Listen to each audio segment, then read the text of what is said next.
All right, everyone, welcome back for another deep dive with us. Today we are tackling something a little bit, I guess I wouldn't say morbid, but maybe a little bit, Yeah. Not the uncomfortable. most fun topic, right? Exactly. Yeah. Thinking about end-of-life planning, which is something that, like I said, not exactly something you want to think about all the time, but it's a reality we all face eventually. Yeah, absolutely. And so today's deep dive is going to center on the concept of burial insurance, sometimes called final expense insurance. Right.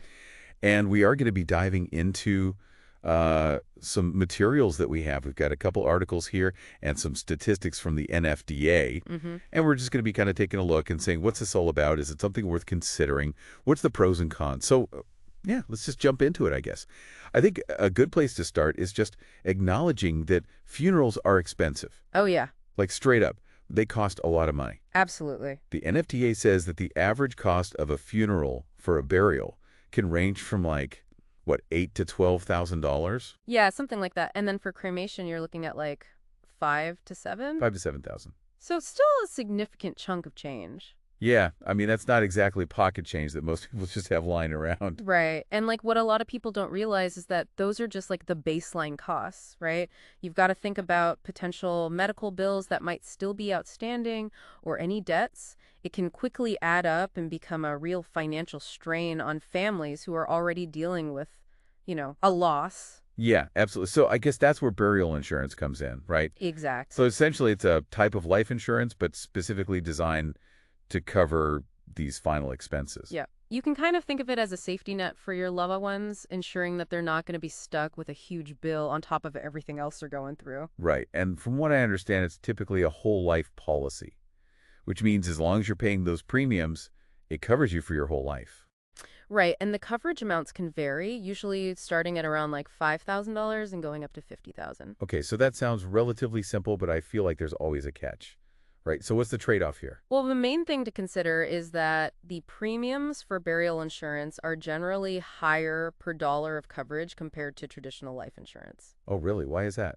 Well, because insurers, they're taking on more risk with burial insurance. Typically, there's no medical exam required, which means they don't have as much information about your health to go off of. Ah, that makes sense. So they're kind of pricing that risk in.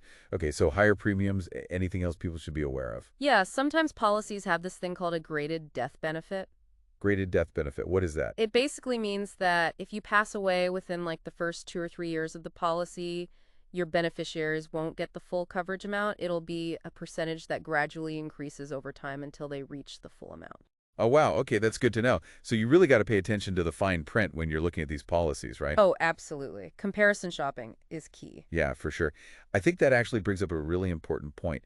Is burial insurance even necessary? That's the million-dollar question, right? Right. Because if you already have savings or investments or maybe a different life insurance policy, then maybe burial insurance is just kind of redundant. Exactly. It really boils down to your individual financial situation and your goals. Okay, so let's say someone's listening to this and they're thinking, maybe burial insurance is something I should look into. Where should they go from here? Well, the first step would be to do a thorough assessment of your overall financial situation. Look at what coverage you already have in place, any savings, any investments. Think about what your financial goals are for the future. Right. And then once you've got a clear picture of where you stand, it's time to start researching different burial insurance policies. And you always want to be sure you're going with reputable companies, right? Oh, absolutely. You want to look closely at things like the premiums they offer, the coverage amounts.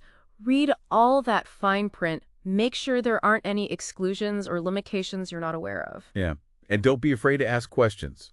If something doesn't make sense, don't just sign on the dotted line. Right. And honestly, it's always a good idea to talk to a financial advisor Oh, for sure. because they can help you look at your specific circumstances and figure out if burial insurance is the right fit for you. Exactly. I mean, at the end of the day, it's all about having a plan, right? Death is a part of life, and being prepared can make a huge difference for your loved ones during what's already a difficult time.